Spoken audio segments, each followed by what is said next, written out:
உன் கண்ணீருக்கு வடியும் குணமும் இல்லை. உன் மீது பெய்யாத பனி படர்ந்த பாதையில் நானும் நடப்பேன். துக்கத்தின் சக்தியை பற்றி பேசிக்கொண்டே காத்திருப்பு எனும் துக்கத்திற்கு நடந்தே செல்வேன். என்னால உன்னை ஜெயிச்சிட முடியுமா?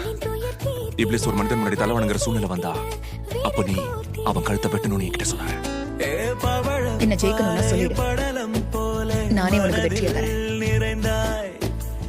இமைகள் மூடி திறக்கும் முன்னே எதனால் மறைந்தாய்? உண்மையில் வெளியே வா இப்ளிஸ், வெளியே வா, வெளியே வா.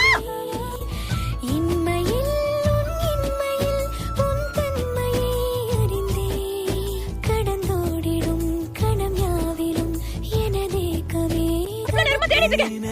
எனக்கு பதில் சொல்லல. கூப்பிட்ட உடனே நீ வந்திருக்கணும்ல.